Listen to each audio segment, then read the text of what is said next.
Genèse 1. Ntanguriro Tu kigabane peux ca ouvrir mbere. ta Bible et lire. Gurura Bibiliya dusome. Dieu créa Imana irarema les cieux amajuru et la terre. n'isi. Mais la terre avait un problème. Ariko isi yari ifise ingorane. La terre était informe Isi Désordonnée. yari buziba et vide. kandi yaragaragara. Il n'y avait pas de vie dedans. Nta buzima bwari muri yo.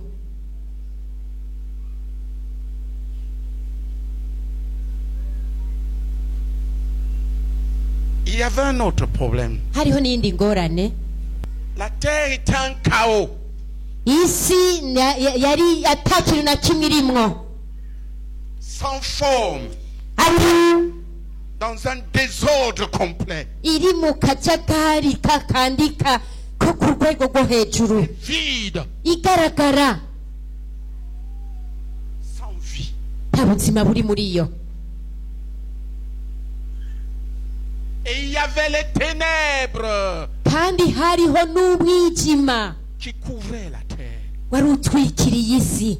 La terre était fondamentalement en problème. By'ukuri isi yari mu ngorane, Mais c'est Dieu qui avait créé. ariko ni Imana yari yayiremye. Mais la terre entra en problème. Ariko isi yinjira mu La ngorane. Bible ne nous dit pas comment et pourquoi. Bibiri ntitubwira ingene vyagenze n'icyabitumye, Mais nous pouvons le présumer. ariko turashobora kuvyibaza. C'est qu'il y eut une révolte au ciel et Satan fut jeté. sur la terre. Nuko hari habaye kugumuka mw'ijuru, hanyuma Satani agakororerwa mw'isi. C'est Dieu qui t'a créé. Ni Imana rero yakuremye. Tu es cette terre-là. Nawe uri iyo si. Mais il y a un problème. Ariko hari ingorane. Une vie de désordre Ubuzima bwuzuye akajagari et vide, sans vie de Dieu. kandi bugaragara butagira ubuzima bw'Imana. Sans force Ata nkomezi d'être et de faire ce que Dieu veut. zo kuba no gukora ivyo Imana yifuza. Vide, Garagara informe, désordonné. atakuri kandi hari akajagari. Par-dessus tout enveloppé de ténèbres. Ariko ikirengeye vyose utwikiriwe n'umwijima. Pourtant, c'est Dieu qui t'a créé. Ariko kandi ni Imana yakuremye. Regarde les ténèbres. Raba umwijima. Pourtant, c'est Dieu qui t'a créé. Ariko kandi ni Imana yakuremye.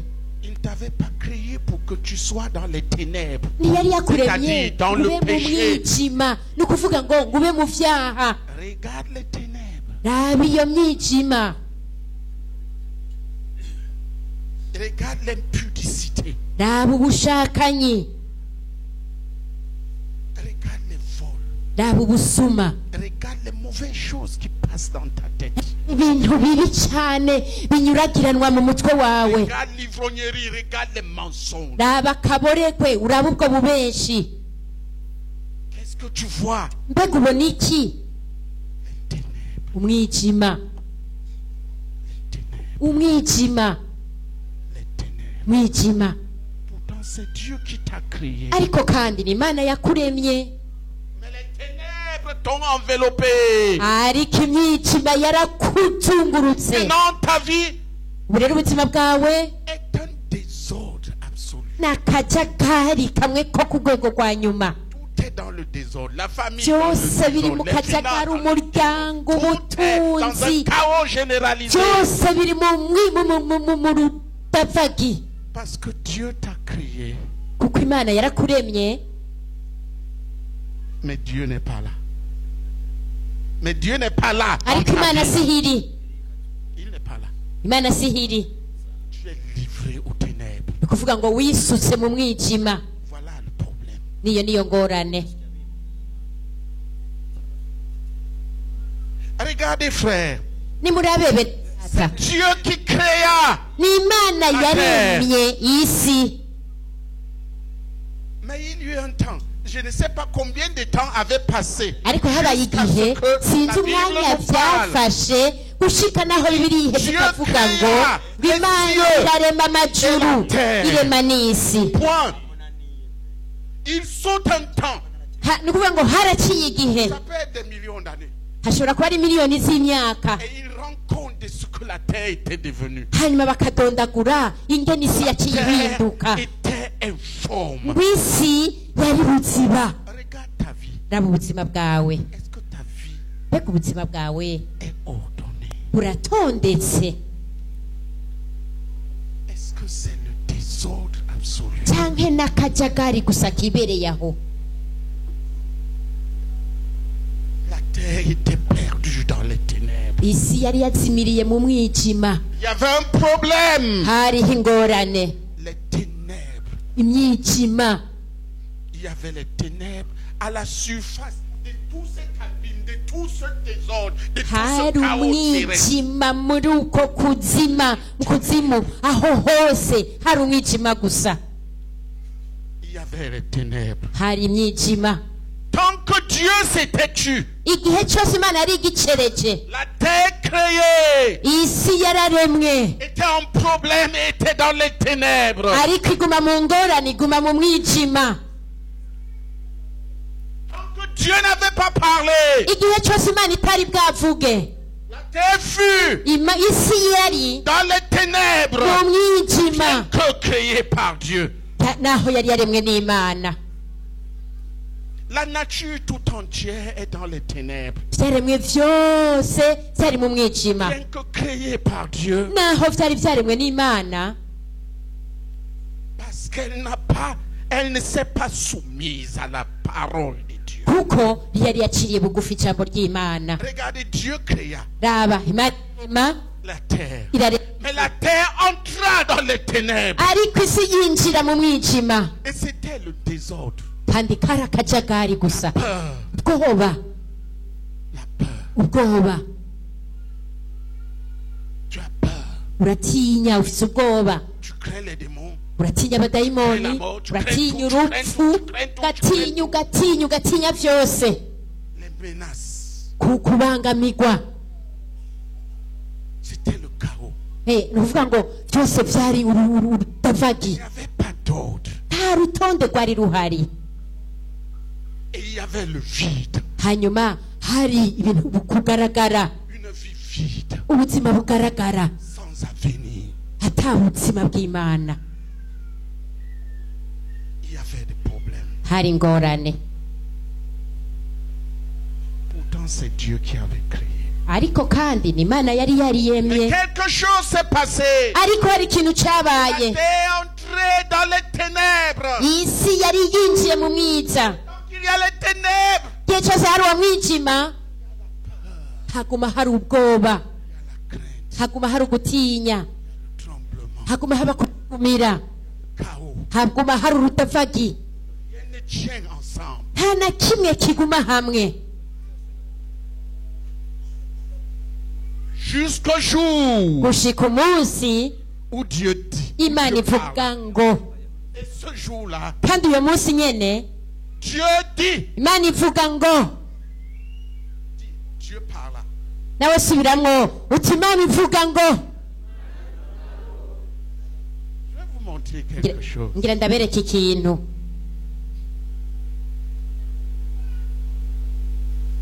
Regarde. murabe Écoute bien ce que je vais dire. mwumvirize neza ivyo ngira ndababarire Toi et obéis, tu verras. hanyuma wizere wumvira maza kukurikira Tu avais mal quelque part.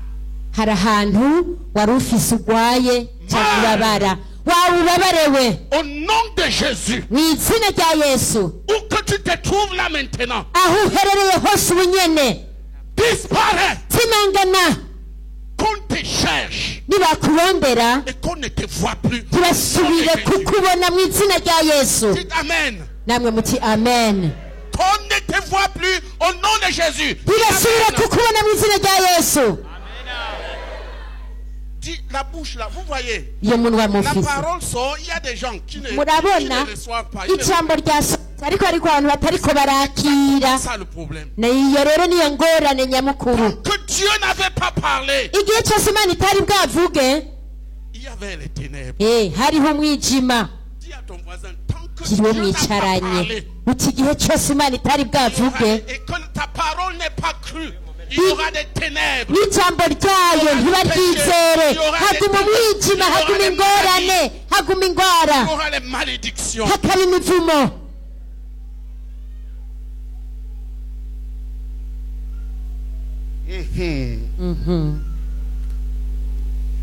Qui a reçu la parole de Dieu? ninde yakiriye none ijambo ry'imana Qui a reçu la parole de Dieu? ninde yakiriye ijambo ry'imana Tu avais mal quelque part, regarde. ukaba wari ufise ahantu warubabara Je niwisuzume ne vois plus cette douleur. maze ntusubire kumva ubwo bubabare Lève-toi et regarde au nom de Jésus. haguruka rero wisuzume mu izina rya yesu Tu as reçu et tu as cru. nimba waryakiriye uko wizeye Pendant qu'il se lève, regarde, applaudissons. bagihaguruka namwe nimukomere amashyi imana menshi Tu te lèves, tu regardes. wari urwaye ko wakira ijambo ry'imana waryizeye Tu haguruka ne regardes pas, tu wisuzume regardes. J'ai dit, tu te lèves, tu regardes. navuze ntihaguruka wisuzume Le mal est fini, tu viens ici. uza Si tu gusanga refuses, yakize si tu acaca ne crois pas, ngaha tu n'obéis pas, tu es responsable.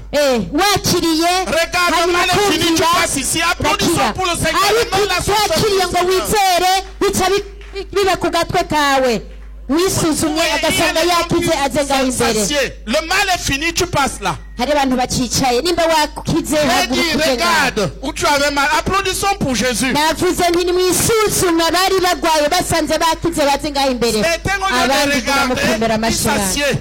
abandi aho kwisuzuma bagumye bicaye Jésus vient de parler. yagejeje kuvuga Ton mal est parti.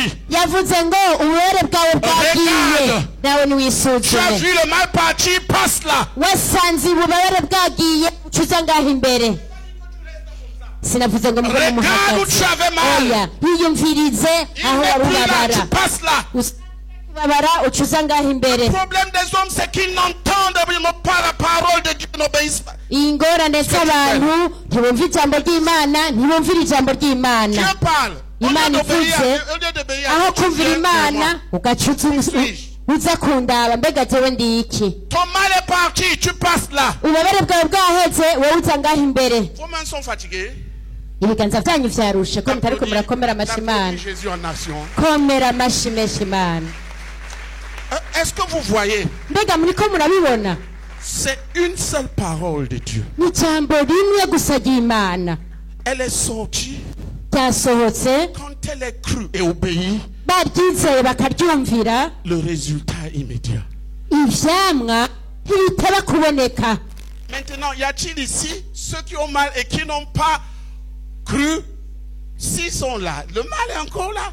ubu rero nimba hariyo abagwaye ngaha bakira ijambo ry'imana batizeye indwara ntiyigeze igenda Dieu parle et les gens refusent de croire imana iravuga abantu bakanka et kwizera de se soumettre. hanyuma no kuricira bugufi Dieu dit imana ivuga que la lumière soit. ngo umuco nube Comme ce matin de la part de Dieu, nous avons dit, nk'ubu mu gitondo mu gishingo cy'imana twavuze ngo mal, on te cherche, qu'on ne te trouve plus là maintenant. waba ubabarewe nibakurondera ntibasubire n'izina rya yesu Ils ont cru. bavyizeye bano bari imbere Ils ont cru la parole de Dieu. bizeye ijambo ry'imana Ils ont vu. kandi baciye babibona Oui. Qui va nous dire ce que Dieu vient de faire?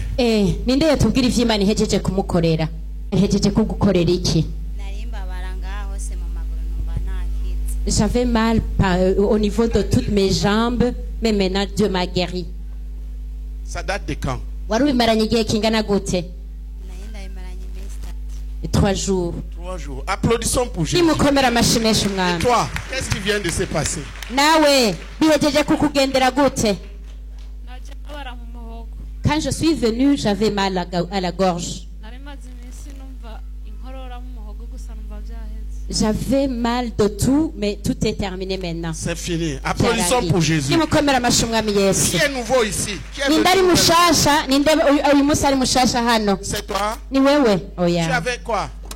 Qui est nouveau? Ninde ari mushasha ngaho muri mwebwe? Voilà, vous voyez, ils viennent d'entrer dans leur guérison. Mwabonye bagejeje kwinjira mu gukira kwabo. Bizeye. Dieu dit Imana ivuga ngo que la lumière soit. ngumuco nubeho. Les ténèbres disparues. Umwijima urazimangana. Écoutez, Umvirize. croire, Kwizera obéir no à Jésus. kumvira Yesu. Jésus est la parole de Dieu. Yesu ni ijambo ry'Imana. Vous voyez ce que j'ai dit là? Je l'ai dit au nom de Jésus. Bijya navuze navuze ni mu izina rya Yesu. J'ai parlé ici au nom de Jésus. Ngaha navuze mu izina rya Yesu. Comme ambassadeur de Jésus-Christ. N'uwuserukira Yesu vivante de Kristo Dieu. ijambo rizima ry'Imana. Il est la lumière Niwe muco qui chasse les ténèbres. niryo ryirukana La umwijima lumière qui te délivre de tes peurs. kandi akakubohora n'ubwoba bwawe bwose. Te délivre de tes malédictions. Akakubohora imivumo yawe yose. Oui. Nawe Qu'est-ce qui vient de se passer? jeje kukugendera gute? naje numva ibisonga mu nda Quand je venais, j'avais les douleurs au niveau du ventre et avec un mal des yeux. Maintenant, je suis guérie. n'umwana twari kumwe yatambarira ko abara mu nda. Même l'enfant qui venait avec moi me disait qu'il a mal au ventre. Applaudissons pour Jésus. Nimukomere amashyi umwami Yesu. Ils sont nouveaux ici, donc tu ne vas Aba ni pas dire bashasha que hano. quelqu'un ment. Non. Ntuhava uvuga ngo rero ngaba hano bariko barabesha. Donc, Oya. c'est nouveau là. Ninde ari mushasha kandi ngaho imbere? Tu as déjà parlé. Wewe wamaze kuvuga. Dis-nous ce qui vient de se passer. Wewe uri mushasha tubwira ibihejeje kukubako. Yesu ashimwe. Amen. Amen. Ndabaye ndashima iby'Imana inkoreye kuko je nari maze indwi yose nararyamye mbyuka ukuguru numva ko babara guhera ino. Je remercie le Seigneur de ce qu'il vient de faire pour moi parce que je viens de passer toute une semaine avec un mal de jambe. Même quand je dormais du côté gauche, j'avais mal. Ukuvuga mpagaze n'umwanya naza numva ibinyanya. Même quand je me tiens debout, j'ai des crampes au niveau du pied. Niko ndakora nukuvuga nkaza numva ikinyanya nyene mu kirata hamwe n'ikirato makwa kugikura nukuri ndashimye. Même quand je travaille, les crampes partent de mon pied au niveau du soulier et ça prend toute la jambe et tout le côté. Mais je remercie beaucoup le Seigneur. Ndashimye icy'Imana inkoreye uwo mwanya nukuri mu mpera amashimana. Ah, je remercie le Seigneur ce qu'il vient de faire pour moi. C'est parti maintenant. None vyaheze. Je ndumva nakize gose nubona guma niyumviriza na bya. Et j'ai continué à chercher le Applaudissons mal. pour Jésus. Guéri. Komera amashyi menshi umwami Yesu.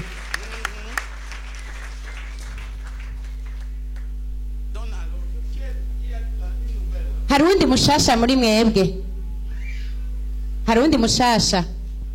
Imana ishimwe. Amen. By'ukuri ndashimira Imana inkoreye igitangaza gikomeye. En vérité, je remercie le Seigneur qui vient de faire pour moi un miracle. Nari mfise ingwara nari maranye imyaka ishika 5. J'avais une maladie qui durait 5 ans. Kara kantu kaje kaha kujisho kamatako ku mbonero. Quelque chose est venu dans mon œil et il s'est collé là-bas. Keshi kambabaza hari n'igihe byanka ko ndaba. Des fois, ça me faisait mal et des fois même, je ne pouvais pas bien voir. Ariko by'ukuri ncumva ko umuvyeyi wacu azoza ngaha kugirisha igikorane. Mais quand j'ai appris que notre parent viendra ici pour animer la Mu croisade, gitondo nari napfuye muhira nsenze mbwira Imana nti ndakwinginze aka kantu ntikaze kagaruka ukundi kambabaze. le matin, j'ai pris le temps et j'ai supplié le Seigneur que aujourd'hui le Seigneur me guérisse, que je n'aie plus ce mal. Akiriko rero aravuga ngo twiyumvirize nagumye mfyondagura mu maso bwa bubabare nahora numva nta kintu na kimwe ncumva kugera ubu. Pendant qu'il disait de nous examiner, j'ai continué à presser sur l'œil, cherchant la douleur que je sentais habituellement. Et je n'ai plus rien senti. C'est que le Seigneur m'a guéri. Rero ndashimiye Imana kuko inkijije amaso. Je remercie le Seigneur qui m'a guéri des yeux. Imana yo mwijuru ibihere ku cyubahiro. Que le Seigneur du ciel soit élevé et exalté. Amen.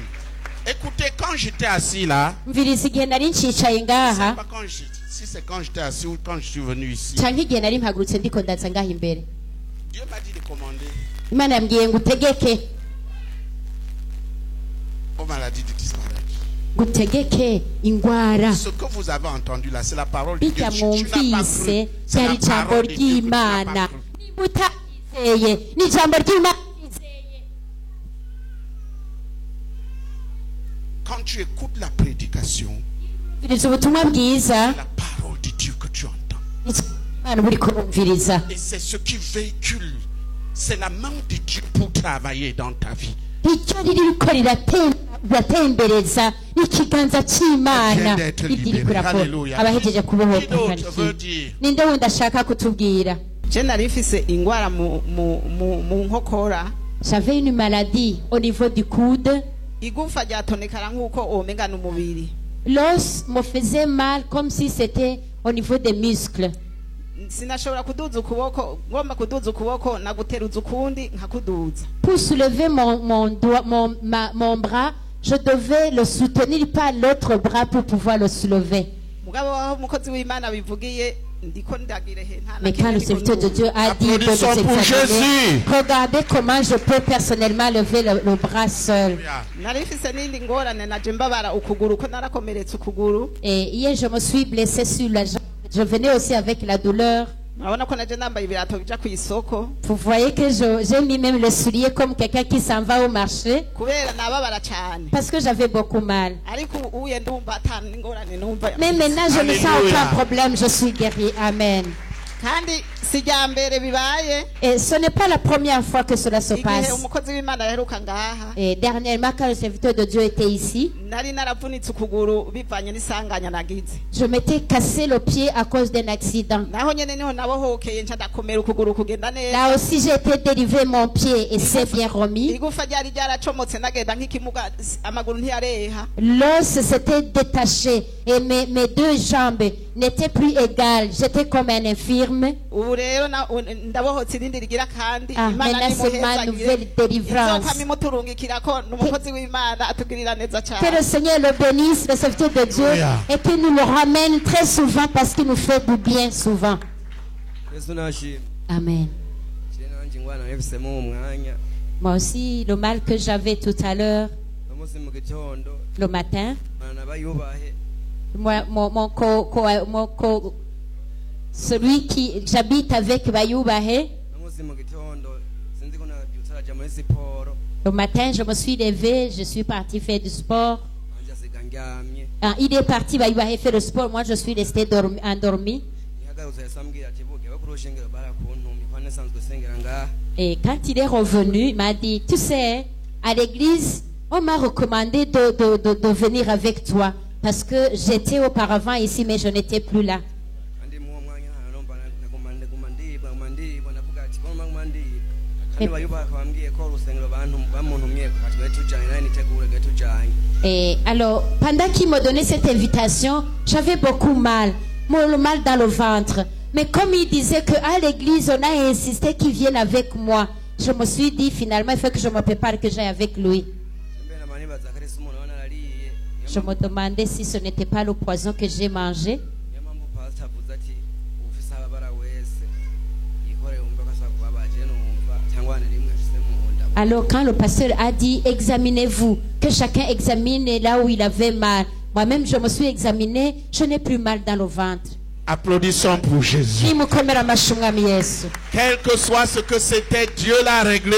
Ibyo ari byo byose wari urwaye Imana yabitunganije. Il ne rentre plus dans les ténèbres. Ariko ntusubire kandi gusubira mu mwijima. Sois chaque jour à l'église au nom de Jésus. Isi yose izokwamuza ku ishengero mu izina rya Yesu. Amen. Amen. Dieu dit Imana ivuga ngo que la lumière soit. umucyo nubeho. Et la lumière fut. Umucyo ucurabaho. Quand Dieu parle, Iyo Imana ivuze, la lumière est. umucyo ucawaka. Et que fait la lumière? Nuri mbega umucyo ukora iki? La lumière vient pour faire disparaître tes ténèbres. Umucyo iyo uje ni ukugira ngo uzimanganye imyijima yawe yose pour mettre fin à ta vie de ténèbres, kugira ngo ubuzima bwawe bw'umwijima buce burangira, pour faire disparaître les ténèbres de ta vie, kugira ngo uzimanganye ubuzima bwawe bw'umwijima, pour réduire à néant kugira ngo uhindure ubusa tout ce que la puissance de Satan iby'ubushobozi bwose bwa satani a produit dans ta vie. byashyize mu buzima bwawe. Voilà pourquoi vient la lumière. nicyo gitera umuco uza mu buzima bwawe. Dis que la lumière vienne. subiramo nawe uti umuco nuze. Écoute, umviriza, si tu vis, nimba ubaho tu pratiques le péché, ukaba ukora n'icyaha, tu es des ténèbres. aho uri mu mwijima. Si tu crois à la parole de Dieu, ariko niwizera ijambo ry'Imana tu la reçois ukaryakira et tu t'y soumets, hanyuma ukaricira bugufi, tu entres dans la lumière. aho uba winjiye mu muco. Et évidemment, nanone quand la lumière vient, iyo umuco waje, que font les ténèbres? mbega umwijima ugira iki? Que font les ténèbres? mbega umwijima ugira iki? Ils fuient. urahura. Si les ténèbres sont en train de pénétrer ta vie, c'est parce que la lumière n'est pas. nimba umwijima uri kurinjira mu buzima bwawe nuko ata muco uhari. Si la lumière entre, ariko umuco winjiye, les ténèbres fuient. umwijima uca uhunga.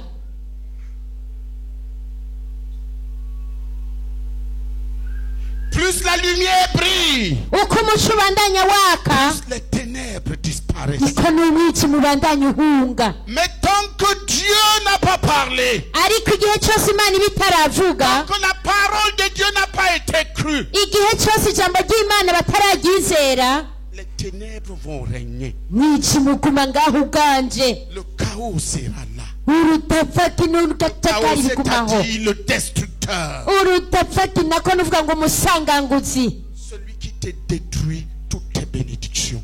ni usangangura imigisha yawe yose, Celui qui détruit ta santé. usangangura amagara yawe niwe. Celui qui détruit ta famille sera là. usangangura umuryango wawe azoba ari aho. Parce que la parole de Dieu n'a pas été crue. kubera kuko ijambo ry'Imana Elle n'a pas bataryizeye été proclamée. kandi bataryatuye, Elle n'a pas été pratiquée. hanyuma ntibarishire mu ngiro, Alors les ténèbres aho umwijima s'établissent et s'épaississent. ikifata icyicaro kandi ukaguma uba mwinshi.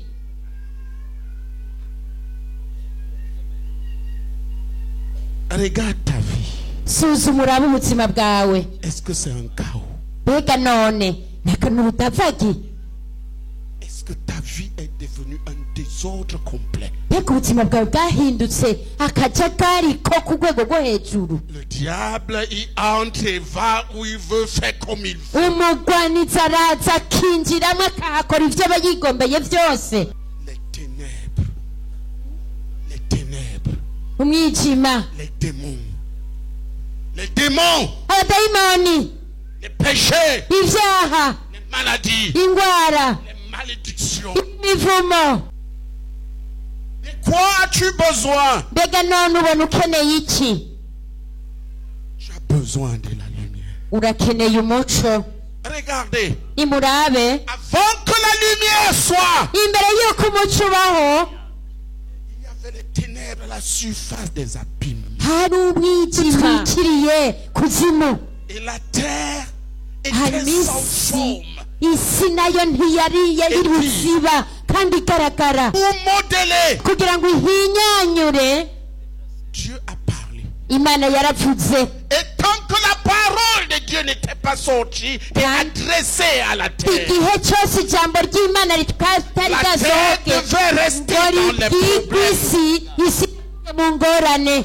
Tant que cette parole de Dieu que tu entends ce matin igihe cyose iri jambo ry'Imana uri kurumva muri kino gitondo n'est pas cru, ritarizegwa, accepté pour toi-même, ryarigwawe nyene ubwawe, tu ne soumets pas ta vie à cela, hanyuma ntucishe ubuzima bwawe bugufi ku bw'ivyo, les ténèbres seront là. mwijima uzoguma uri aho nyene. Les démons seront là. Abadayimoni bazoguma bari aho. La pauvreté sera là. Ubukene buzoba buri La aho. destruction sera là. Ugusangangurika La bizoguma biri aho. malédiction sera. Umuvumo uzogumaho.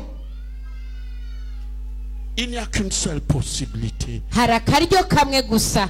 Que la lumière brille. Umuco wake. Voilà la seule possibilité. Nako niko karyo konyene. Que la lumière brille dans les ténèbres. Umuco wakire mu mwijima. Est-ce que ta vie est un chaos? Mbega ubuzima bwawe nurutavagi. Est-ce que ta vie est vide? Mbega ubuzima bwawe buragaragara. Est-ce que c'est un désordre généralisé? Sagari gusa karaho. T'es confondu, confus. Byose biravangatiranye n'uruzazane gusa. Quand tu entends parler de péché, tu ne sais même plus le péché, où ça a commencé et où ça finit. Wumvise bavuze ngo icyaha ntubukimenya ngo mbega icyaha cyahereye he cyagarukiye he bimeze bite hose n'uruzazane gusa. Tout ce que tu touches s'écroule. Ibyo ukoze ko byose bica biguca mu myanya y'intoke. Byose biguca mu myanya y'intoke. Parce qu'il n'y a pas de lumière. Kubera kuko ata muco. Que la lumière soit. Rero umuco ubeho. Aujourd'hui, sors des ténèbres. Uyu munsi ushobora kuva mu mwijima. Je voudrais vous dire Nari nifuza kubabwira que les ténèbres, kw'imyijima c'est une puissance. n'ubushobozi. La lumière, Umuco c'est aussi une puissance. nayo nonyene n'ubushobozi. Les ténèbres, Mwijima c'est la puissance de Satan n'ubushobozi bwa wa mugwanizi pour rendre tout triste, kugira ngo byose bushyire mu mubabaro, malheureux, mu magorwa, désastreux, mu kaga, tordu, mu kononekara, laid. mu mubi.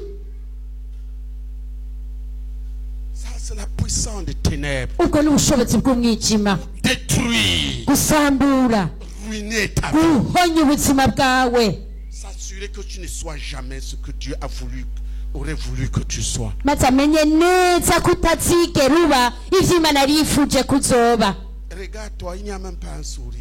Isuzuma urabuza gusenga ata n'agaseko wigirira ku munwa. Demande à ton voisin, la dernière fois que tu as ri, c'était quand? Oh, bazomwicanye tumbega uheruka guseka ryari ugerageje kwibuka. Les ténèbres, Mwijima, les ténèbres, umwijima, les ténèbres. mwijima. Tout est tordu, corrompu, Byose birahotoye byarononekaye, souillé par le péché, wandujwe n'ibyaha, brisé par les maladies, canjaguwe n'indwara n'ubumuga, ruiné par les malédictions, uhonetswe n'imivumo, étouffé, gorgé par des démons. uniguwe wishwe n'abadayimoni.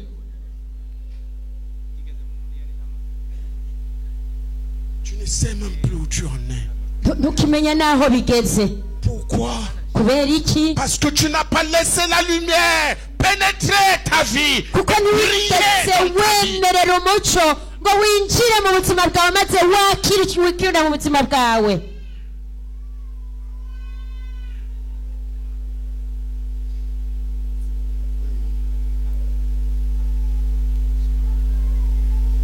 Dis à ton voisin Kiriho mwicaranye que la lumière brille. uti umuco wake, Ténèbres.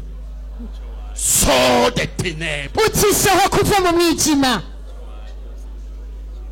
Étant dans la CMCI, mais habitant dans les ténèbres. Uri muri semseyi ariko ukaguma uri mu mwijima. Étant religieux, mais dans les ténèbres. Ukaguma uri umunyedini ariko uri mu mwijima. Dans la puissance de Satan. Mu bushobozi bwa wa mugwanizi, Dans la puissance des péchés. mu bushobozi bw'ibyaha. En soi, tu ne sais même plus où tu en es. Ku buryo utazi naho bikugejeje. Dieu te dit ce matin Imana irakubwiye muri kino gitondo que la lumière soit dans ta vie. ngo umuco ni wake mu buzima bwawe. Que la lumière soit. Umuco nubeho. La question ikibazo est qui est la lumière? mbega ninde ari umuco Qui est la lumière? ninde uwo muco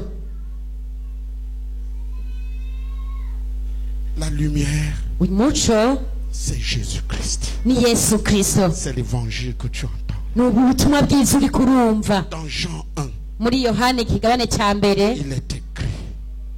handitse ngo Au commencement était la parole. mbere na mbere jambo yariho Et la parole était avec Dieu. kandi jambo yari kumwe Et la parole n'imana était Dieu. kandi jambo yari imana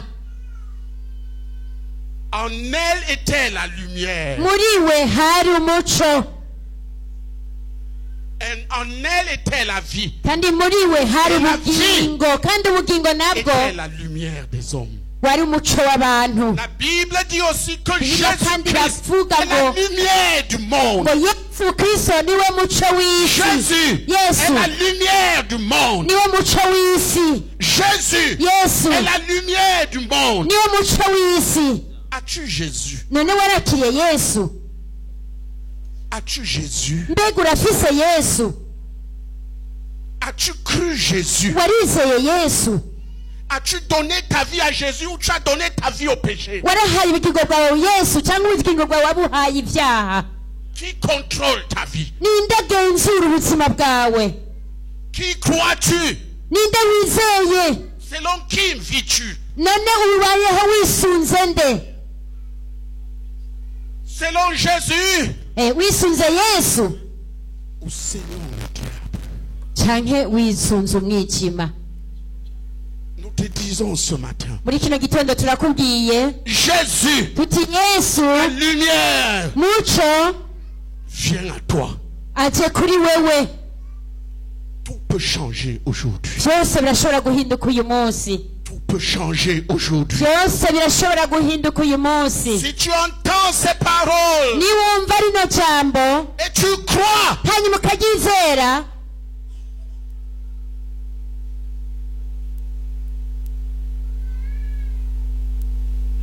il y a quelqu'un qui traîne un gonflement hariho umuntu agendana uruntu ruvyimvye qui lui fait mal.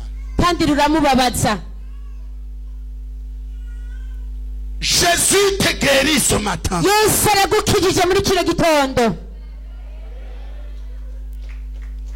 Pour se montrer à toi, kugira ngo akwiyereke pour que tu changes kugira ngo nawe uhinduke et que tu ne périsses pas. ntuheze ngo upfe Tu peux regarder, urashobora kwisuzuma ça a disparu. uza gusanga urwo ruvyimba rwamaze kuzimangana komera amashyi menshi ma Applaudissons pour komera Jésus. amashyi menshi umwami yesu Tu peux regarder, tu traînes ça depuis un temps. urashobora kwisuzuma wowe wari ugendana urwo runtu ruvyimvye uza gusanga rwazimanganye C'est qui? uyu muntu ninde Regarde, ça a disparu. Regarde. niwisuzume uza gusanga Ça a rwazimanganye disparu, lève-toi et viens. nimba usanze rwazimanganye n'uca uhaguruka Viens. uca uza ngaho imbere Applaudissons pour Jésus. nimukomera amashyi umwami yesu Dis à ton voisin, c'est la parole de Jésus. kiro mwicaranye uti iryo ni ijambo rya yesu Jésus est la lumière du monde. ti yesu niwe muco w'isi Là où Jésus se met en action, les ténèbres fuient. aho yesu atanguye gukora umwijima uhunga Dis à ton voisin, s'il y a Kira des ye- ténèbres dans ta vie, Kiro c'est parce que tu n'as mwicaranye. pas permis à la lumière. kiro mwicaranye uti nimba hakiri umwijima mu buzima bwawe Dilo, ni uko dilo, utemereye dilo, umuco dilo. kwinjira mu buzima bwawe bimubarire mwicaranye bimubarire Là où il y a les ténèbres, utahari umwijima hose c'est parce que tu as refusé que la lumière de Dieu brille. ni ukubera wanse ko yesu yinjira Et les ténèbres vont t'égorger kandi umwijima uzokunigura si tu ne te répands pas. nutihana Alléluia. amen Dis-lui, c'est Jésus. la mubwire uwo lumière. mwicaranye rero uti ni yesu Hein, qu'est-ce que tu avais? wewe wari ufise byari bimeze Le gute micro ici, là. baduhere mikoro hano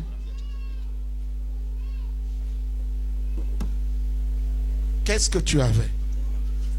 byari bimeze gute Yesu nashimwe. D'abord, comment tu t'appelles? tubwanze tubwire ingene witwa. nitwa Izerimana Jire Monose Nizeyimana Jules. jewe kweli numva ku mutima numva kubita Ya- buri mwanya numva marukubita J'avais quelque chose qui battait incessamment dans mon corps, dans mon cœur. numva meho n'inkwemu ntizishaka gusohoka C'est comme si j'avais mal à respirer. ubwo mu mwanya numva biriko biragabanuka biriko birahera Maintenant, c'est en train de terminer. Applaudissons pour Jésus. Nimukomere amashyi Mwami Yesu. Oui, toi tu avais quoi? Nawe wari urwaye gute? Tu es nouveau ici. Uri mushasha Gajiri? ntuye nsengera ngaha Hmm? nari ntuye nsengera ngaha gusa Pasteur, prends-le. ngoye Prends-le. Mwakire. Reviens à la maison rapidement. Nusubire garuka mu rugo kwa data kandi Échappe à la byihuse. destruction. Applaudissons pour Jésus. Nimukomere amashyi Mwami Yesu. Yesu nashimwe. Amen. Je nitwa Ngomirakiza Prosper. Mon nom c'est Ngomirakiza Prosper Sanzo sengera ngaha. et je suis de cette église. Mu bihumbi 2019 narigeze kugira accident. En 2019, j'ai eu à faire un accident Mva mwamenyo y'imbere. et les dents de devant, je les ai perdues. Kuvuga ibi amenyo yacikiye ndani. C'est-à-dire que les dents se sont coupées de l'intérieur. Nagiye kwa muganga barayakurayo aho banteye anesthesie. À l'hôpital, quand on était en train de les arracher, on m'avait anesthésié. Nukuvuga nari maze indwi yose harabyimbye. Alors, je venais de passer une semaine, ça avait gonflé. Ubwo nagoma nikeka yuko byogoba ari urushinge byavuyeko. Mais je soupçonnais que ce sont les conséquences des injections qu'on m'avait données. Kuvuga umusaya w'indani mu kanwa hari harabyimbye. Et à l'intérieur, dans la bouche, ça avait gonflé. Gufungura byangora gose. J'avais de la peine à manger. Nashimye yuko nakiriye gukira. Numvise mu kanwa ndyohewe. Et dans ma bouche, j'ai senti une saveur. C'est-à-dire que j'ai déjà reçu ma guérison. Applaudissons pour Jésus. Nimukomere amashyi Umwami Yesu. Le gonflement a disparu. None hajya hari havyimbye umva havyimbutse. Hamaze kuvyimbuka. C'est déjà dégonflé. Applaudissons pour Jésus. Nimukomere amashyi Umwami Yesu. Tu es de cette église. Oui, oui. Gloire à Jésus. Yesu nashimwe. Attendez, je demande encore. Ngira nsubire kandi mbaze. Quelqu'un d'autre Hari uyundi qui traîne un gonflement. agendana ikintu kivyimvye. Jésus vient de te guérir. C'est qui d'autre? Yesu ahejeje kugukiza ninde wundi? Regarde, tu vois, c'est parti. Isuzume kandi uze gusanga vyaheze. Lève ta main. Ucukirize ukuboko kwawe.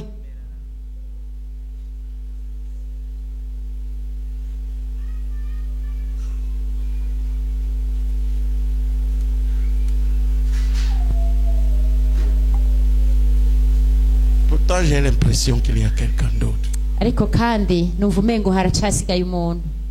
Je ne crois pas me tromper. Kandi sinibaza ko noba enze. Voilà. Applaudissons Uyu pour nguyu Jésus. komera amashyi Umwami Tu Yesu. avais quoi? Vyari bimeze gute? Dis à ton voisin, c'est Jésus. Iro mwicaranye tubone Yesu. Yesu ashimwe. Il est vivant.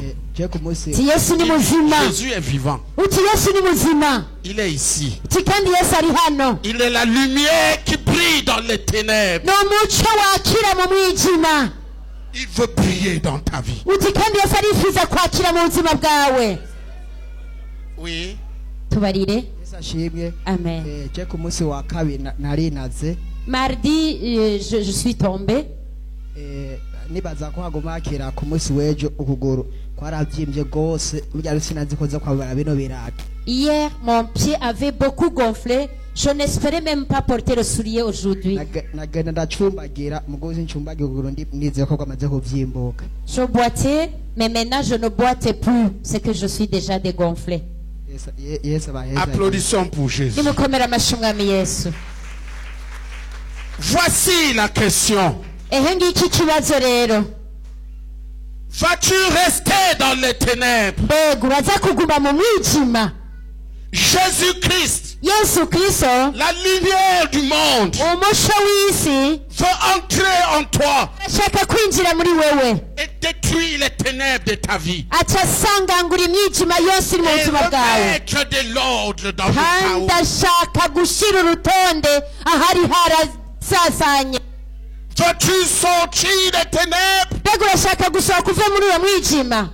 Veux-tu du péché briser le pouvoir? urashaka n'ibyo byaha kubyanzagura ubushobozi? Veux-tu demeurer esclave? cyangwa urashaka kuvura umuja w'umwijima? Aujourd'hui, uyu munsi Jésus, Yesu la lumière de Dieu, umuco w'Imana pour faire disparaître tes ténèbres arashaka kuzimanganya imyijima yawe et yose faire briller la parole de Dieu. hanyuma akayanganisha yakishe ijambo ry'Imana. T'appelle. uhamagaye Si tu crois en lui, seye tu crois en son pouvoir de te donner la vie de Dieu, la vie de lumière. gashaka ubwo bushobozi bwo guhinduka umwana w'Imana n'ubugingo bw'umuco. Tu crois en son pouvoir Oui, de j'ai te délivrer de la puissance des ténèbres, la puissance de Satan. wizera ubwo bushobozi bwo kubohora umwijima wo gushyira mu muco w'Imana. Tu veux te donner à lui. urashaka kumwiyegurira? Lève ta main. kiriza ukuboko kwawe. S'il te plaît, lève ta main. ndagusabye ukiriza ukuboko kwawe gutya. Lève-toi là où tu te trouves. haguruka aho nyene wari wicaye. Là où tu te trouves, tu te lèves. aha wibereye n'uca uhaguruka. Lève-toi. haguruka. Tu veux lui donner ta vie. urashaka kumuha ubuzima bwawe Parce que tu sais kuko urazi que c'est lui ko ari we qui va te délivrer de cette vie des ténèbres. ko ari we agiye kubohora ubwo buzima bw'umwijima. Tu veux t'engager à lui. urashaka kumwiyegurira? Tu veux lui appartenir. urashaka kuba uwiwe? Avance. nimutera intambwe muze ngaho imbere. Avance. tera Viens. intambwe muze ngaho imbere. Viens. nimuze Viens. nimuze Viens. nimuze. Viens en sachant une chose.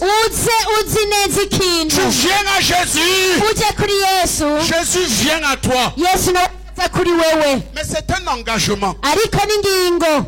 Comme tu viens là, nk'uko nyene uri kuraza tu t'engages à Jésus. ufata ingingo ku bwa Ce que Yesu. tu dois savoir, ndazi nshaka ngo umenye c'est que tu viens à lui. ko niwe aza kuri we Lui vient à toi. nawe nyene acaza iwawe Une nouvelle vie commence. kandi ubuzima bushasha buca butangura. Il va disperser les ténèbres. aca ashwanyaguza asanzaza Il umwijima va wose. détruire les ténèbres de ta vie. aca asambura umwijima uhora mu buzima bwawe. Donner ce matin une nouvelle vie. maze muri kino gitondo aguha ubugingo Et bushasha. commencer une nouvelle vie avec toi ce matin. atangure na nawe ubuzima bushasha muri kino gitondo Il est ici. kuko ari hano. Il est ici. ari hano. Il veut commencer avec toi une nouvelle vie. arashaka gutangurana nawe ubuzima bushasha. Tu peux naître de nouveau ce matin. urashobora kuvuka gushasha muri kino gitondo. Jésus veut entrer dans ta vie Yesu arashaka kwinjira mu buzima bwawe et détruire les ténèbres. hanyuma asangangura imyijima yose. Te libérer du chaos akubohore ku kajagari warimwo et commencer une nouvelle vie. maze atangurane nawe ubuzima bushasha. Pasteur, pasito viens les conduire au Seigneur Jésus. ngwino ubakirize umwami Yesu. Tourne-toi vers ici abandi nimuhinduke muri ino et mets-toi à genoux. hindukira ino hama dupfukame. Le pasteur va prier avec nous. pasitori araza gufashanya nanyu mu gusenga. Sache une chose, tu vas maintenant devant le Seigneur Jésus lui-même. umenye neza uti ubu nyene ngiye imbere y'umwami Yesu bwiwe. Il t'écoute. ariko arakumviriza. Il va entrer dans ton cœur maintenant. araza kwinjira mu buzima bwawe. Si tu es décidé à te soumettre à lui, à sa parole, nimba wafashe ingingo yo à partir kumucira de ce moment, bugufi il entre dans ta vie, commence la marche no avec toi. gucira bugufi ijambo ryiwe, araza kwinjira mu bugingo bwawe hamatangurane nawe ubuzima bushasha. C'est comme ça qu'il est entré dans ma vie, il a tout changé. nanje nuko nyene yinjiye mu buzima bwanje byose aca Il a arabihindura brisé bishasha. les ténèbres, il m'a libéré. yaracanjaguye umwijima wose wari mu buzima bwanje anshyira Il veut umuco. le faire pour toi ce matin. nanone arashaka kubigukorera nawe muri kino gitondo. Vas-y, pasteur. tanga urusenge wereke Imana umutima wawe, wereke Imana uwo mwijima umwijima ufise urawuzi, umwijima uri mutima wawe urawuzi. Aturira Imana ikintu cyose uzi ko ari icyaha gikwega umwijima, utabaze mu ijuru nka kano karyo uronse kugira ngo umuco winjire. Ibwire kimwe kimwe, aturira Imana uwo mwijima, icyo cyaha, ubwo bushobozi bw'umwiza, ibyo bintu ugenderamwe ibyo ubamwo, utabaze kugira ngo uwo muco. Turumvise neza ko iyo hari umwijima nuko umuco atawuriyo, utabaze ijuru kugira ngo umuco winjire. Ibwire, atura, ubwire Imana kimwe kimwe, kandi kaba karyo keza kuko uhamagara umuco winjire, kuko Yesu yinjiye umuco urinjira. Ucusengana nanje usubira mwaya majambo, ucusengana nanje usubira mwaya majambo. Ti Mwami Yesu, ndagushimiye ko wambonye umwijima narimwo, nariko ndahona, nariko ndaja muri gihonomo. Mwami Yesu, ungiriye ubuntu bwo kumva ijambo ryawe, waravuze ngo umuco ubeho. Mwami Yesu, ndagushimiye ko umuco wabaweho mu buzima bwanje. Nahora mu mwijima ndihanye.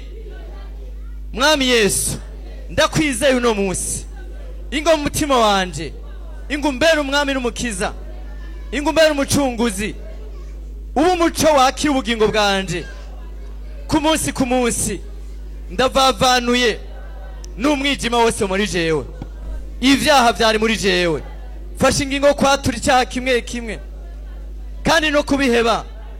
Mwami Yesu, andika izina ryanje mu gitabo cy'ubugingo, ufute mu gitabo cy'amahonero. Guhera uno munsi, iminsi isigaje kubaho, misemo kugendana nawe ubuzima bwanje bwose. Mwami Yesu, ndongora kwatura ivyaha vyanje byose, atana kimwe nsize. Umuco wawe wakira ubuzima bwanje iminsi yose nzobaho. Urakoze Yesu, kungiriye neza kandi kumpariye kandi kunyemereye ko wirukanye umwiza mu buzima bwanje ukabushizeyo umuco. Urakoze Mwami Yesu, ni mu izina rya Yesu Kristo, amen. Reka sabo barongozi mwegera imbere dusengere bano bantu. Abarongozi atera intambwe, abagabo n'abagore, egera uturambura ibiganza hejuru ya bene data. Tubatandukanye n'ubushobozi bw'umwiza bwose bubakwegera mu mwijima. Dusambura ubushobozi bw'umwiza bwose, guhera akakanya tunyegeze uno muco bamahamagaye mu mutima yabo ntuzusubire gusohoka. Jésus détruit les ténèbres qui sont dans ma vie. Yesu sanganga umwijima wose uri mu buzima bwanje. Au nom de Jésus. Au nom de Jésus. Au nom de Jésus. Au nom de Jésus. Esprit méchant. Répète. Esprit méchant. Où que tu sois dans ma vie maintenant, Jésus te détruit. Jésus te détruit. J'ai brisé. J'ai brisé. J'ai brisé. J'ai brisé. J'ai brisé. J'ai brisé. J'ai brisé. J'ai brisé. J'ai brisé. Sors. Sors. Sors. Sors. Sors. Sors. Sors. Et ne reviens plus dans ma vie. Tu te sens mal, tu sens que tu n'arrives plus à respirer correctement. Baissez les mains. Tu te sens mal, tu lèves la main. Allez vers ceux-là et chasser ces esprits. Tu sens que tu as du mal à respirer. Tu as envie de vomir. Dirigeants, allez vers eux et chassez-les. Nous prions encore une fois. Au nom puissant de Jésus. Satan, ta puissance est brisée. brisé dans ma vie. Oh, que tu te trouves maintenant, j'ai brisé. J'ai brisé. J'ai brisé. J'ai brisé.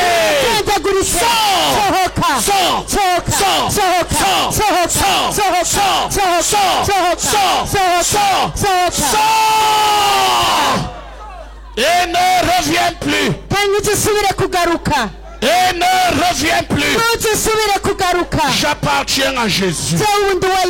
J'appartiens à Jésus. J'appartiens à Jésus. Merci Seigneur Jésus. Merci Seigneur. Merci Seigneur Jésus. Alléluia. Lève-toi maintenant. Tu es bienvenu dans le Seigneur. Lève-toi et attends un peu. N'aie pas lève-toi et attends. Pasteur, organise. Comment on fait?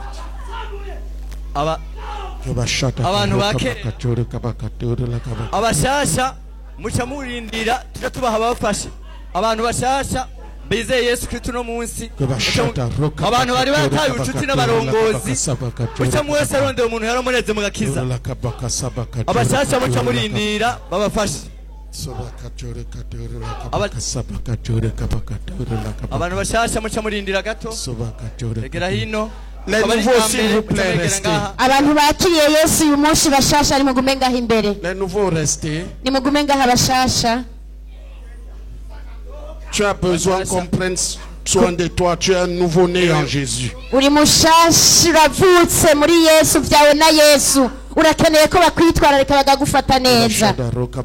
Tu es nouveau-né, t'assieds pas, reviens ici.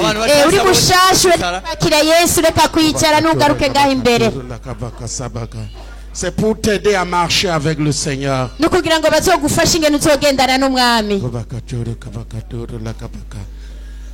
Le diable, où qu'il soit dans ta vie, il doit décamper.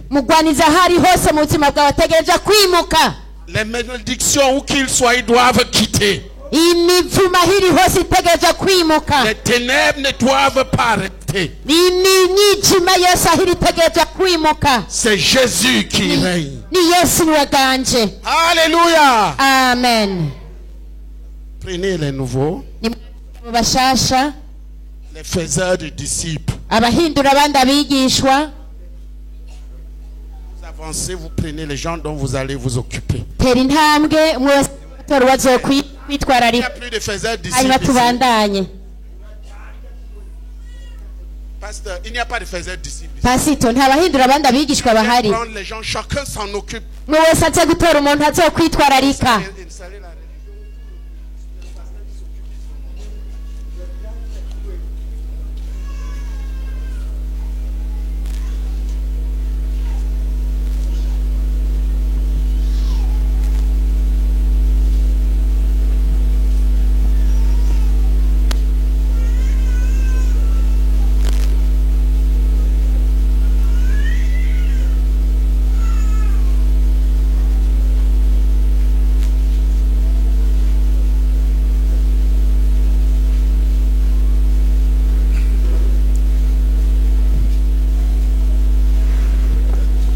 Alléluia.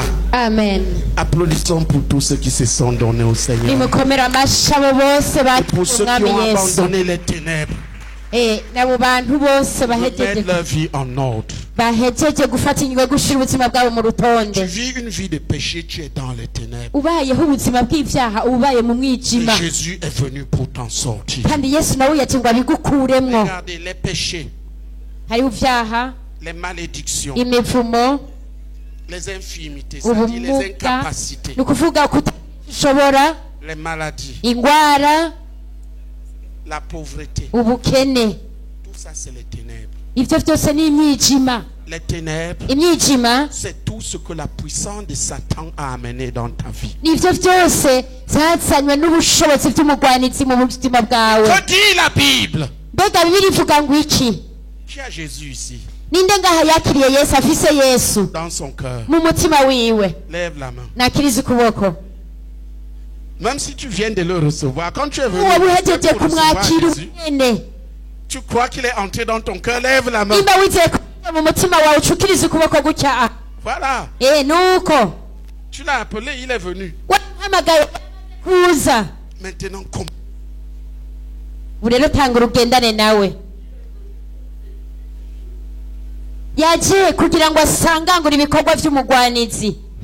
Alléluia. Amen. Mais je vais te dire une chose que tu dois comprendre. Les ténèbres seront là. Tant qu'il n'y aura pas quelqu'un qui se lève pour parler. Voyez, Dieu a créé le monde. Mais la terre restait informe et vide. Et les ténèbres étaient sur la terre. Tant que Dieu n'avait pas parlé, tant que la parole de Dieu ne sort pas, les ténèbres. Si cette église veut la lumière Kinama, elle doit apporter la parole. Et la puissance de Dieu va suivre. Amen. Amen. Tu veux que la lumière envahisse de plus en plus ta vie. Tu dois soumettre ta vie à la parole. Et la puissance de Dieu va se mettre en marche.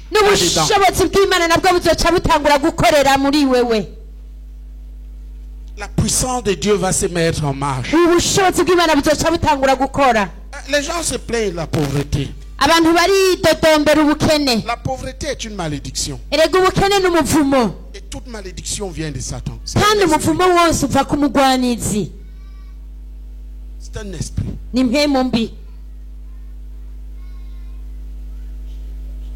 Tu peux en sortir. Dis à ton voisin, tu peux sortir des ténèbres. Et Jésus vient pour ça.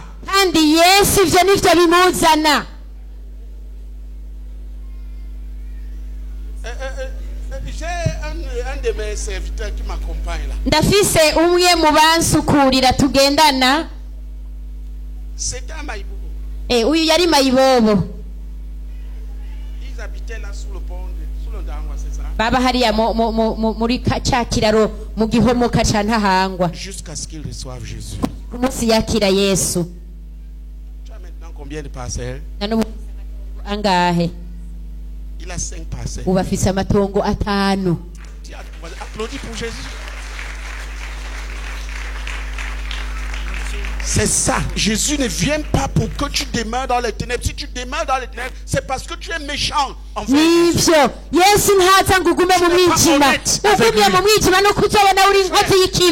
est financièrement honnête. Avec Jésus. Il ne badine pas. Ceux qui me connaissent savent que quelqu'un ne peut pas être badiné et être à côté de moi. Un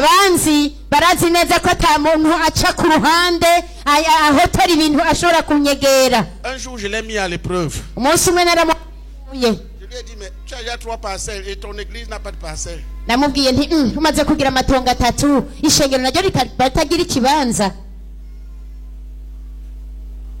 Parcelle à l'église. Il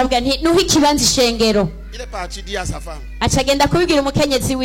Vous connaissez les femmes. La femme a tracé le doigt à terre. Vous ne pouvez pas le faire. Il a pris son capital et l'a donné. Applaudissons pour Jésus. C'est le rejet de la parole de Dieu qui est ton problème. Le problème, c'est que tu ne te soumets pas, tu ne crois pas et tu ne te soumets pas à la parole de Dieu.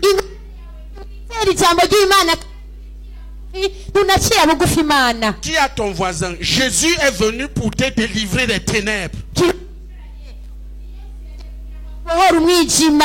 Et ça commence maintenant. Ça commence maintenant.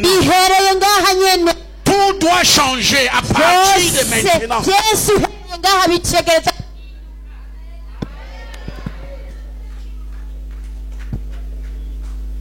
je voudrais... Pourquoi les frères ne peuvent pas se révolter contre le diable? Écoute,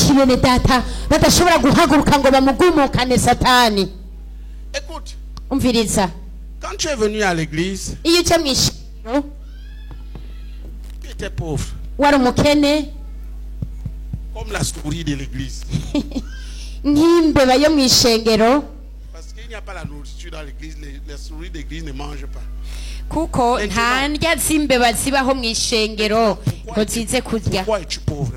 None kubera kuri mukene none qu'est-ce que tu fais de Jésus? Mbega Yesu mukoze iki? La Bible dit que Jésus nous a pris, nous les pauvres, pour que nous soyons riches en la foi. Bibiri ivuga ngo twebwe abari abakene Yesu yayigize mukene kugira ngo natwe tuba abatunzi. Tu dois être capable de prendre soin de toi-même, de prendre soin de ta famille et d'investir dans l'œuvre. Wategerezwa kuba umuntu ashoboye kwibeshaho akabeshaho umuryango wiwe hanyuma no mwishengero mu gikorwa cy'Imana ugatanga. Tu continues à regarder comme le coyote dans le désert. Ariko bandanya ukanura uraba. Tu n'as pas parlé contre cet esprit. Tu ne t'es pas levé au nom de Jésus pour le combattre et pour travailler. Dushobora guhaguruka ngo ubigwanye hanyuma ukore. Demande à ton voisin, es-tu pauvre?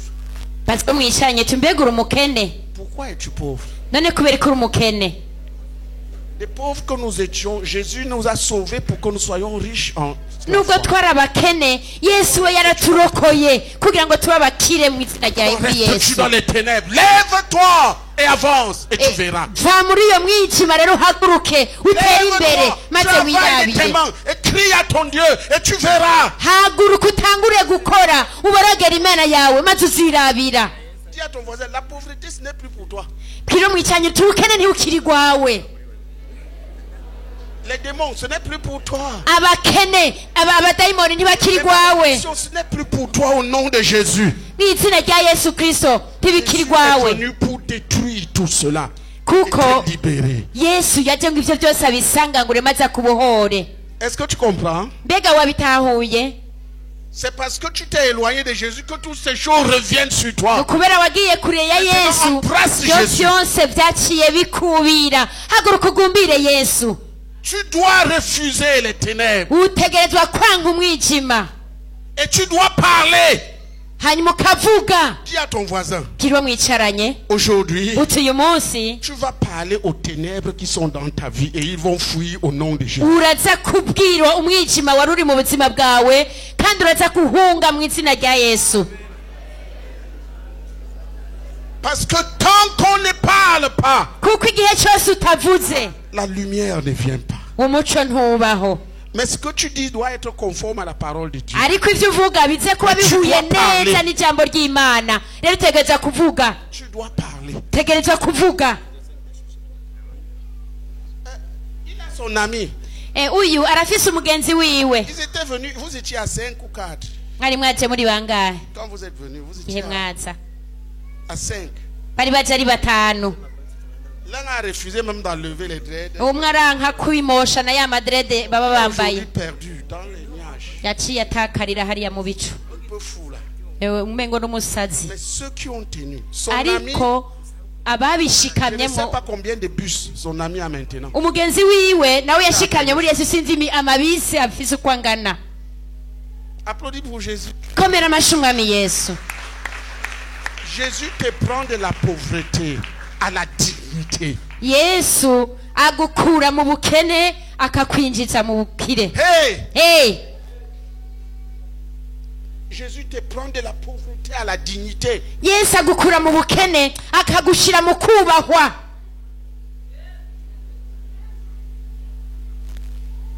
Tu entends? Uriko uravyumva? Tu es devenu chrétien pour être meilleur. Wahindutse umukristo kugira ngo uhinduke ube mwiza cyane. Pour croupir dans les ténèbres. Ariko uri kupfira mu mwijima. Jésus te prend du péché à la sainteté. Yesu agukura mu byaha akagushira mu kwezwa. On retourner dans les ténèbres et périr. Areka gusubira mu mwijima hanyuma ngo uhone. Les ténèbres doivent fuir. Umwijima utegeza guhunga. Dis à ton voisin. Kiriwe mwicaranye. Je prophétise au nom de Jésus que les ténèbres doivent te fuir à partir de maintenant. mubwira uti nkumvugishijwe ko umwijima utegerezwa kukuvako uhereye ubunyene. Si toi-même tu as décidé de sortir des ténèbres, ariko nimba nawe ubwawe wafashe ingingo yo kubuvamo kandi umwijima utegereza kuguhunga, uteza kuguhunga, ububeshi buteza kuguhunga. L'impudicité, ça ne doit pas passer à côté de toi.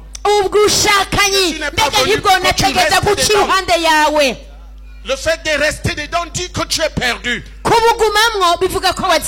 La pauvreté, les malédictions, c'est pas pour toi. Les maladies. Lève-toi et parle aux ténèbres qui se trouvent dans ta vie. Si c'est une maladie, dis-lui. Hey, lève-toi. Tu vas parler aujourd'hui. Tu es un enfant de Dieu. À ce moment-là, c'est Dieu qui avait parlé. Maintenant, c'est nous qui parlons au nom de Jésus.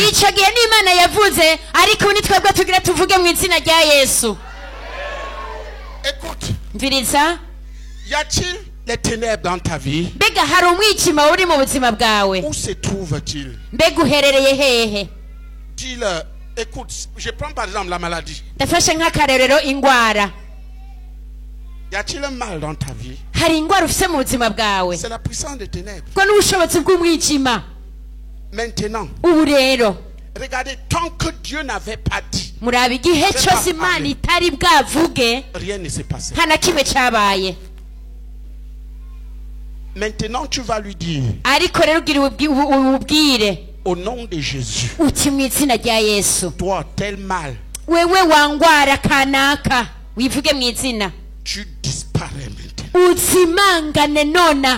Parce que la Bible dit que j'ai été guéri. Dis-le. Parle. Au nom de Jésus. Appelle le mal par le nom. Pour telle maladie. Maintenant. Disparaît.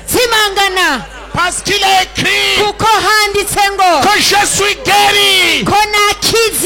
Au nom de Jésus. Pour tel mal, c'est maintenant que tu disparais. Au nom de Jésus. Tu as le vertige.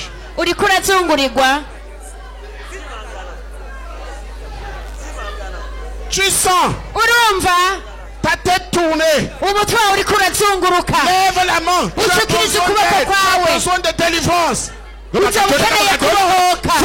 vous manifester. Esprit méchant qui détruisait son corps. Jésus te détruit. Jésus te détruit. Jésus te détruit. J'ai dit tu as des vertiges. Ta tête tourne, lève la main, allez vers eux. C'est des esprits de maladie. Et chasser ces esprits. Certains auront envie de vomir. D'autres sentent les vertiges. Allez vers eux, vous les pliez vers l'avant. Commande avec violence. Tout le monde, au nom de Jésus. Puissance des maladies. Où que tu te trouves dans ma vie maintenant, Jésus te détruit. Jésus te détruit. J'ai brisé. J'ai détruit.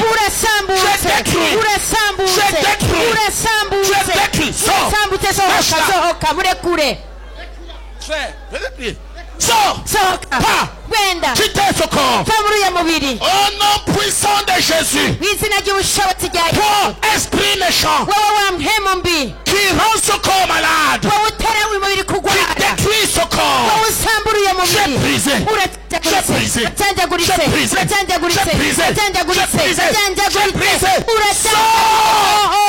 Tu la quittes. Il n'y a pas de frère ici. Vous foutez quoi là pendant qu'il y a des gens qui sont dans le besoin. Sors. Dehors. Sortez. Quittez là immédiatement. Au nom puissant de Jésus. Puissant de maladie. Qui détruit ce corps. Voici maintenant.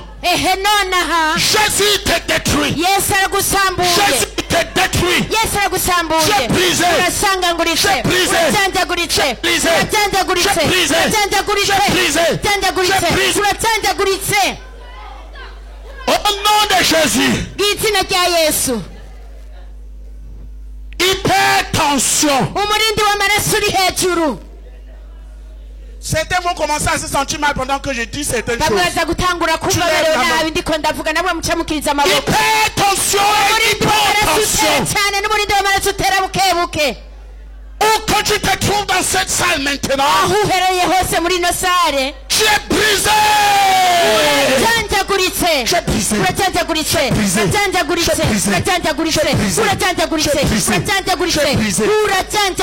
Tu te sens mal, tu as comme envie de t'évanouir. Vous allez vous manifester. Allez vers eux. Ils ont ce problème. Et courbez les vers avant et chassez-le.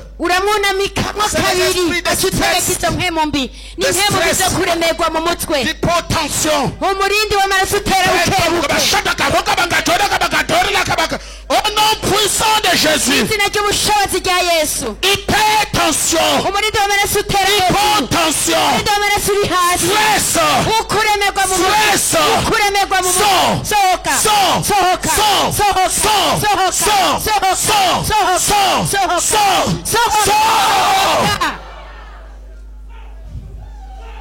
Chassez-le.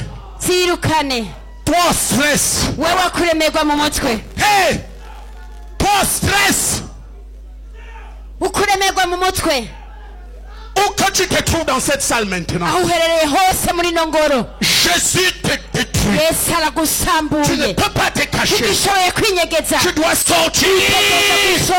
Tu dois partir. Au nom de Jésus. Commandez.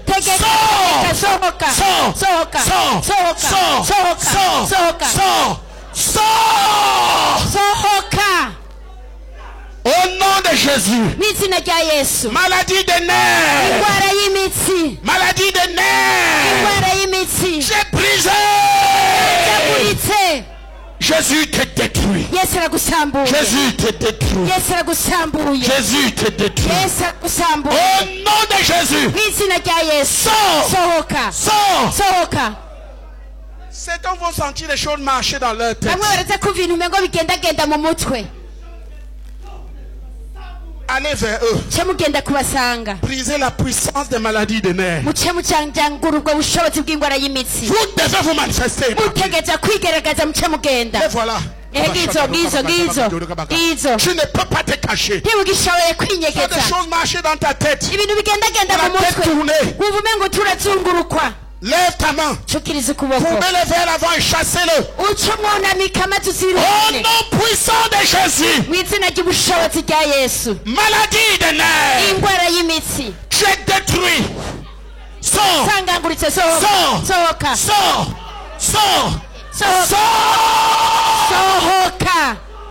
Et ne reviens pas. Au nom de Jésus. Pasteur, allez délivrer cette soeur. Au nom de Jésus. Maladie des nerfs. Sors. Tous les disciples de cette église. On est en train de former des religieux, des disciples. Tous les disciples doivent chasser les démons. J'ai dit la Sainte, il va chasser les démons. Guérir les malades. Au nom puissant de Jésus. Toi puissant démoniaque qui détruit les nerfs. Jésus te détruit. Jésus te détruit. J'ai brisé. Sors. Nerfs. Deri. Nerfs. Deri. Maladie des nerfs. Uburangana. Ne reviens pas. Ubutakigaruka. Au nom de Jésus. Izina rya Yesu. Mais. Imitsi. Guéris. Kira. Il y a quelqu'un qui sent les choses marcher dans ta tête.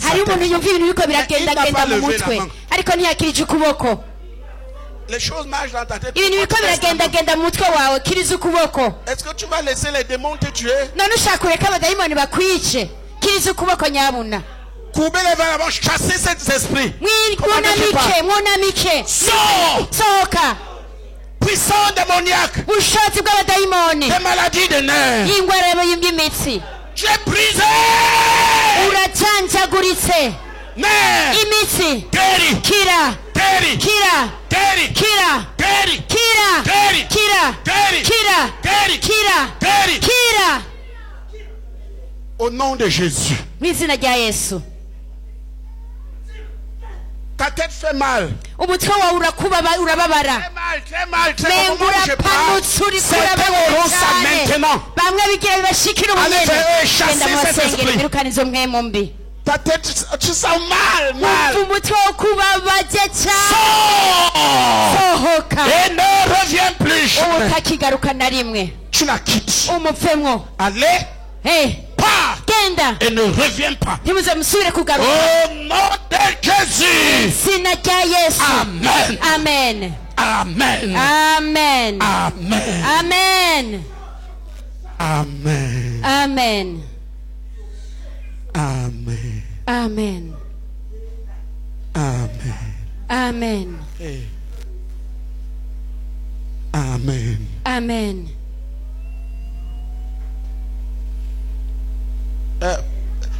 Elle a besoin de parler. Il y a un besoin de guérison intérieure ici. Arakenewe aganirira kuko hariyo indwara yo mu mutima, hari intambara nyinshi urugamba. Intambara mu mutima kandi ziramusambura. Arakenewe aganirira. Dis au nom de Jésus. Vuguti mwizina rya Yesu. Puissance de maladie. Ubushobozi bw'indwara. Qui détruit mon corps. Musambura umubiri wanje. Jésus détruit maintenant. Yesu nawe aragusambuye ubunyene. Sors. Sohoka. Et ne reviens pas. Utakigaruka. Au nom de Jésus. Mwizina rya Yesu. Toi puissant de maladie. Wowe bushobozi bw'indwara. Qui détruit mon appareil digestif. Yebwe musambura igihimba cyanje cyo gusifungurwa. Où que tu te trouves maintenant. Sohoka.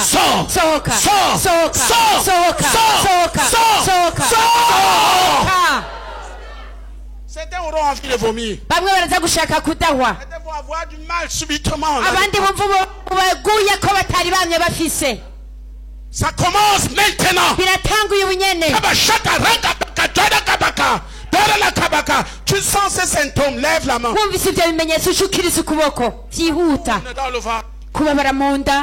Et tu as envie de vomir, tu lèves la main. Allez vers eux et chasser ces esprits. Allez vers eux, les frères et sœurs. Au nom puissant de Jésus. Toi, puissant démoniaque qui détruit l'appareil digestif. Jésus te détruit maintenant. J'ai brisé. Sors.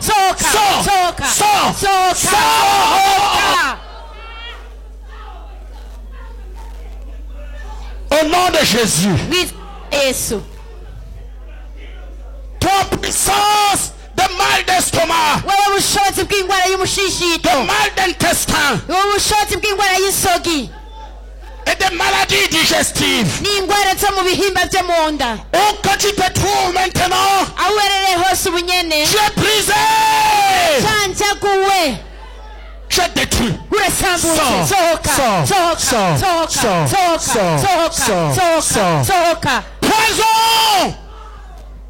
Poison! Poison! Poison! Poison! Poison!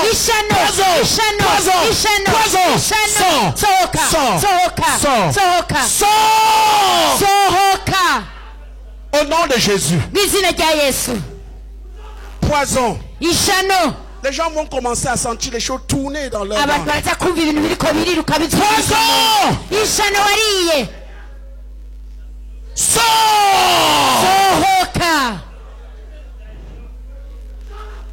Tu as cette difficulté, tu lèves la main. Ça tourne dedans, subitement tu as envie de vomir. Alors, eux, courbez-les en deux, commandez que ça sorte. Poison! Sors!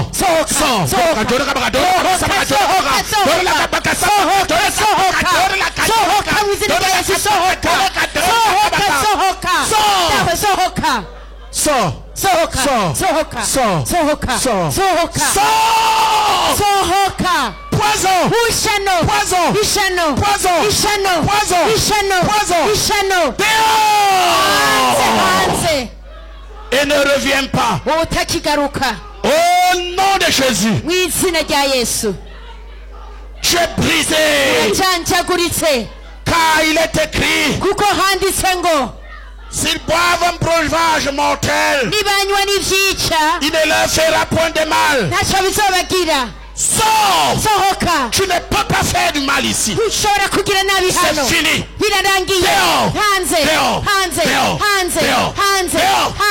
Poison, sors. Allez, sors. Quitte-la. Et ne reviens plus jamais. Au nom de Jésus. Sors. Poison, tu la quittes. Allez. Sors. Car il est écrit que s'ils boivent un breuvage mortel, il ne leur fera point de mal. Sors au nom de Jésus et ne reviens plus jamais. Amen. Amen. Amen. Amen. Amen. Amen. Amen.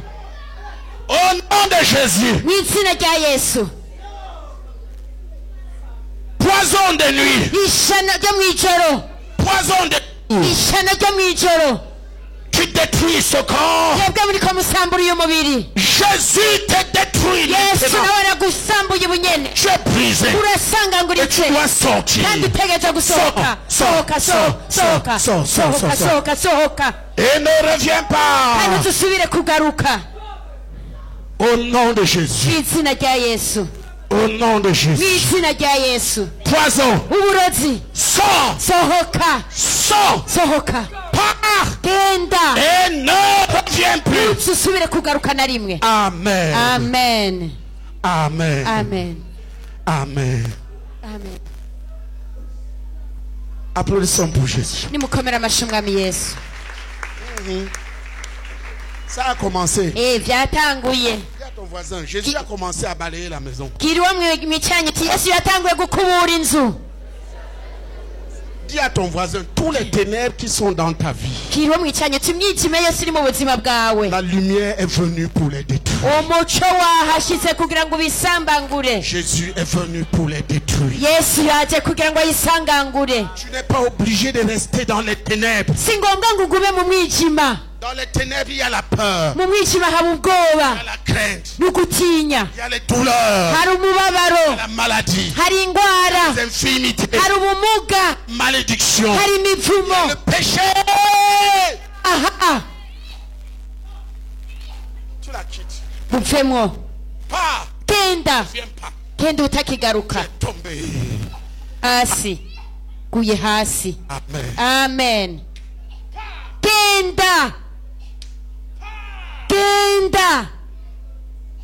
Sohoka. Tudusubire kugaruka. Urabona ibi? Regarde. Voilà pourquoi j'ai touché. Nabonye igituma nakoze ko hari ndasago. Mumufemwe kuko ntakiri wanyu. Vous avez fait les incisions. Le sang de Jésus. Aho mwatsinda saga maraso ya Yesu. Pas. Kenda. Et ne tarde pas, tu es tombé. uraguye hasi. Tu es guéri de toutes ces incisions. Urakize n'ivyizo ndasago byose. Amen. Dis à ton voisin Jésus. Kilo mwicanyi uti Yesu. La lumière. La lumière brille. La lumière brille dans les ténèbres. Umuco wakira mu mwijima. Ego. Il est quelle heure? Pasteur, il est temps. Isa ngapi? Ageze. Comment ça, il n'est pas temps? Gloire à Jésus. Yesu nashimwe. Attendons un petit moment. Reka twicare gatonyi. Il y a des gens qui ont besoin de rendre un peu de témoignage. Hariho abantu bakeneye gushinga intahe gatonyi. Alléluia. Amen. Si nous prenons les malédictions maintenant, vous verrez le nombre de personnes qui seront brisées. Hamwe twotera imiko ngo kwibonera abantu benshi cyane gose babohoka. Tant que personne ne parle au nom de Jésus. Ariko igihe cyose atamuntu numwe abariko aravuga mu izina rya Yesu. Choses seront là et vont te détruire. Cyo bintu byose bizoca vyigumiraho kandi bigusambure. Dit que la lumière soit. La lumière fut. Et où étaient les ténèbres? Nulle part. Disparu. Disparu. Amen. Amen. Gloire à Jésus.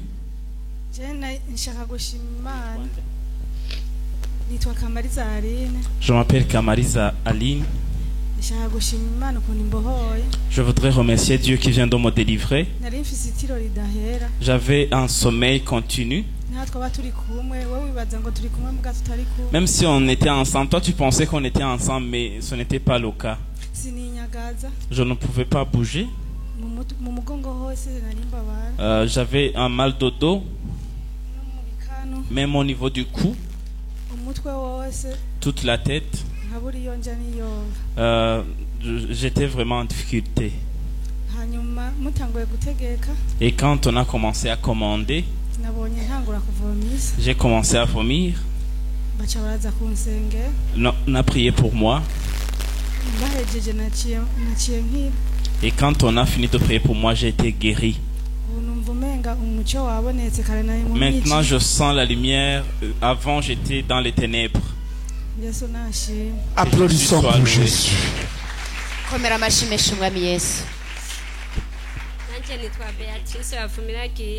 Je m'appelle Béatrice Wavumila Guillet. Je remercie Dieu qui vient de me visiter et de me délivrer. Je remercie le Seigneur parce que la lumière vient de revenir dans ma vie. J'étais lié à un certain niveau. Je voulais servir Dieu. Et je me levais pour servir le Seigneur. Mais après un certain temps, j'ai abandonné. Mais je remercie Dieu qui vient de me délivrer de toutes les incisions, les scarifications qu'on m'a fait. Parce que je vois que j'avais ouvert les portes aux démons. C'est pour cela que tout ce que je faisais ne marchait pas. Les démons se levaient et m'attaquaient facilement parce que j'avais ouvert les portes au diable. Je remercie Dieu qui vient de me délivrer. Alors, on m'a fait ces incisions dans mon enfance. Que Jésus vous bénisse.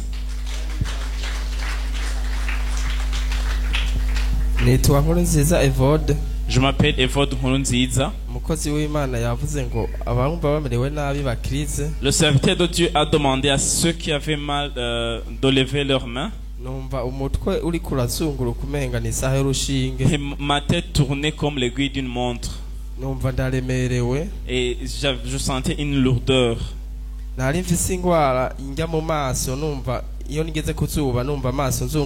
J'avais des allergies au niveau des yeux. Quand j'étais sous le soleil, je sentais des vertiges. Quand on priait pour moi, j'avais une tête lourde. Mais maintenant, je remercie Dieu parce que tout est fini. Applaudissons pour Jésus.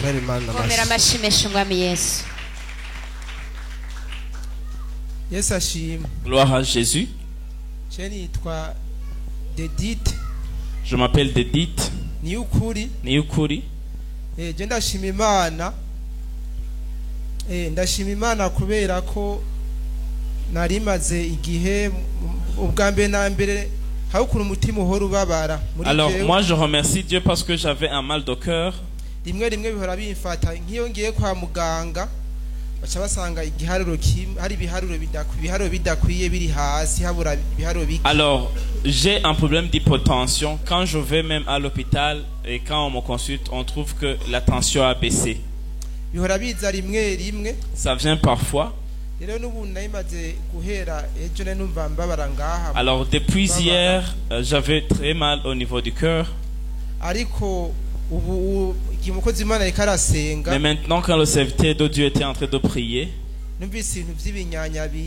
j'ai senti comme des fourmillements, bien des crampes au niveau du cœur. Et j'ai cru que tout était fini. Applaudissons pour Jésus.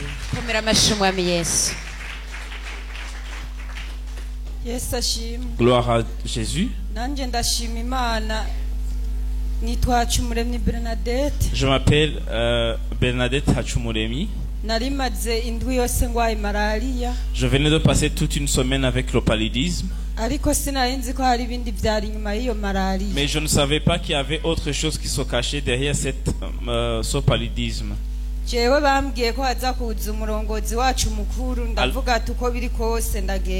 Alors on nous a annoncé que c'est notre dirigeant principal qui va venir et j'ai dit que je dois y être coûte que coûte.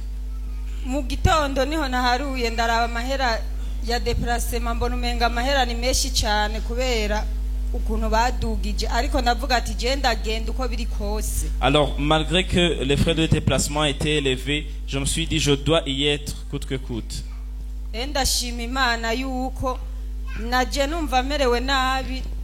Alors je remercie le Seigneur parce que quand je suis arrivé, je me sentais mal.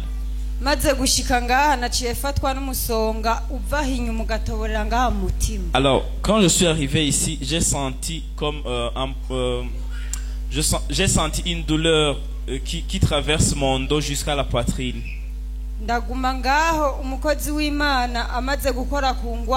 Je suis resté là, mais quand le serviteur de Dieu a touché sur les maladies,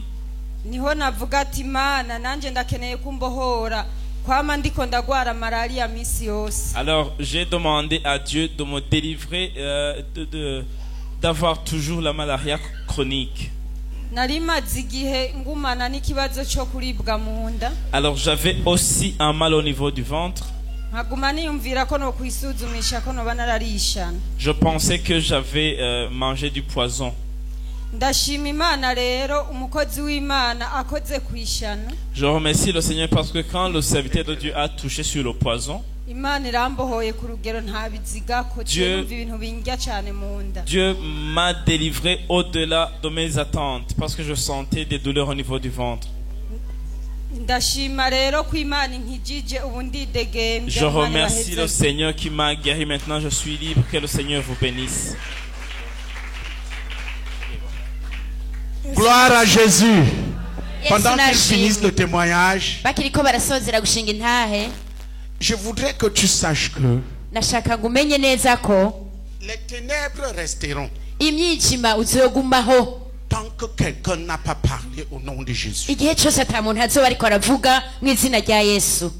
Mais quand la parole sort au nom de Jésus, les ténèbres doivent fuir. Au nom de Jésus, cette pauvreté prend fin. Que tu prospères. Que tu prospères. Que ce que tu fais prospère au nom de Jésus. Mais tous ceux qui jouent avec la parole de Dieu, là, mettez vos vies en ordre. Les ténèbres ne sont plus pour toi. Amen. Amen. Alléluia. Amen. À demain. Na hejo. Invitez les gens. Ça sera plus choc. Alléluia.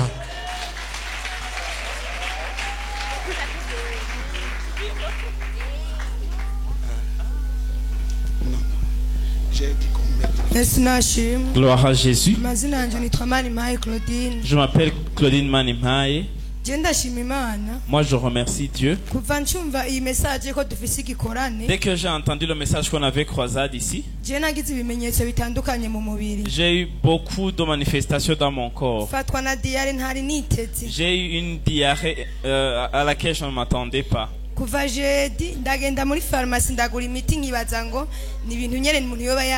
Depuis jeudi, j'ai acheté les médicaments à la pharmacie. Je pensais que j'avais mangé des choses.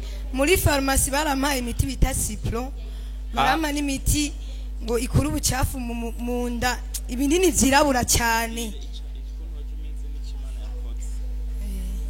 nukuvuga kuva ico gihe nagumanye faiblesse mu nda je suis resté faible, j'avais comme une constipation. Mu gitondo shitse ngaha niho naje mfise imisonga myinshi. Arrivé le matin ici, j'avais beaucoup de douleurs. Ariko inyuma yaho je nari mfise igitero. Mais j'avais aussi j'avais été attaqué. Je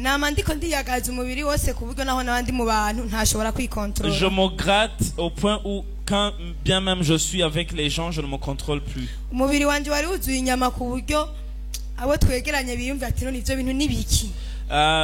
Mon corps avait des choses jusqu'à ce que les gens se demandent qu'est-ce qui se passe sur ma peau. On a prié pour moi souvent. Et Dieu m'a délivré progressivement. Mais ce que je remercie Dieu aujourd'hui, ce matin quand je suis arrivé, j'ai dit à Dieu,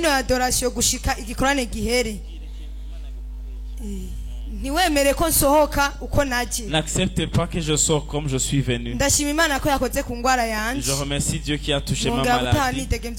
Maintenant je suis libre. Que Jésus vous bénisse.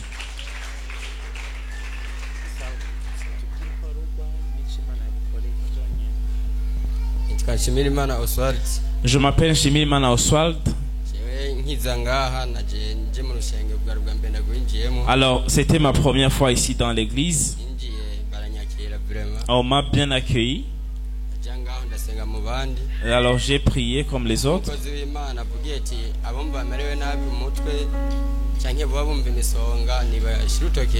Alors quand le serviteur de Dieu a dit que ceux qui avaient des mal quelque part lèvent leurs mains, j'ai levé ma main. J'avais des douleurs au niveau de ma tête.